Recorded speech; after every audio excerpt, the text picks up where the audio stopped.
नमस्कार दोस्तों। आज फिर एक नई छोटी सी जानकारी के साथ मैं शफी मोहम्मद एडवोकेट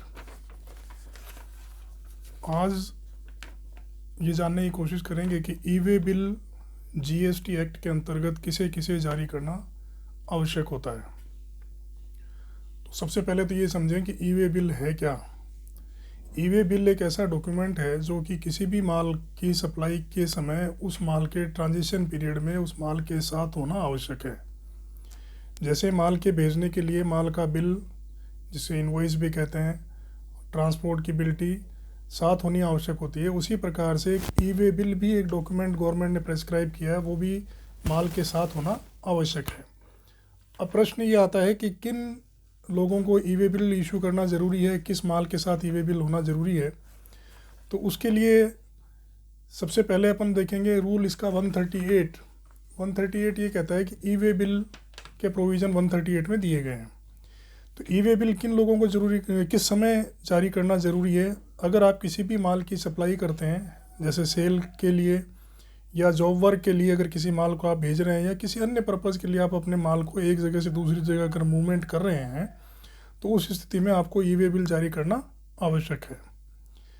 अगर कोई माल आपके पास इनवर्ड हो रहा है, यानी परचेज आप कर रहे हैं किसी अनरजिस्टर्ड पर्सन से, तो भी आपको परचेजर को ई वे बिल इशू करना ज़रूरी है। अब ई वे बिल कब इशू करना है? अगर आपका माल का ट्रांसपोर्टेशन बाई रोड हो रहा है, जैसे ट्रक में या अपनी पर्सनल गाड़ी में, किसी में भी, तो मूवमेंट शुरू होने से पहले आपको ये इशू करना ज़रूरी है, जो कि ऑनलाइन इशू होता है। अगर माल का मूवमेंट आपका अदर देन रोड है, जैसे रेलवे से है, बाई एयर है या वेसल से है, तो आपको ई वे बिल मूवमेंट से पहले या मूवमेंट के बाद भी आप इशू कर सकते हो, परंतु डिलीवरी से पहले आपको ये इशू करना ज़रूरी है। और डिलीवरी करने से पहले आपको रेलवे या शिपमेंट जो है वो आपको ई वे बिल की डिमांड करेंगे, उसके बगैर आपको माल की डिलीवरी नहीं होगी। अब प्रश्न ये आता है कि माल कितनी वैल्यू का हो तो ई वे बिल इशू करना ज़रूरी है। तो उसके लिए शुरू में जब प्रोविज़न लागू किए थे तब इसकी लिमिट रखी थी 50,000 रुपये, जिसे बढ़ा दिया गया बाद में। और ऐसा एक प्रोविज़न भी है जिसमें कि अगर माल का मूल्य 0 हो तो भी आपको ई वे बिल जारी करना ज़रूरी है। जैसे अगर आपकी माल की सप्लाई ई कॉमर्स ऑपरेटर के थ्रू है या किसी कुरियर एजेंसी के थ्रू है, तो वो आपको ई वे बिल इशू करना ही पड़ेगा, चाहे आपकी माल की कीमत चाहे कितनी भी हो। उसी प्रकार से अगर आप कोई माल जॉब वर्क के लिए सप्लाई कर रहे हैं, जॉब वर्कर को आप भेज रहे हैं, तो उस केस में भी माल की वैल्यू का कोई महत्व नहीं है, कितने भी वैल्यू का माल हो आपको ई वे बिल इशू करना ज़रूरी है। तो दोस्तों, ई वे बिल के लिए कल भी एक वीडियो डाला था जिसमें ये था कि ई वे बिल अगर एक्सपायर हो जाए तो क्या रेमेडीज़ अपने पास अवेलेबल रहती है।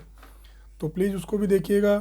कई करदाताओं का जो माल रास्ते में रोक लिया जाता है इस वजह से कि भी ई वे बिल आपका समाप्त हो चुका है मूवमेंट के दौरान ही, तो उस स्थिति में भी वो वीडियो आपको काफ़ी हेल्प करेगा।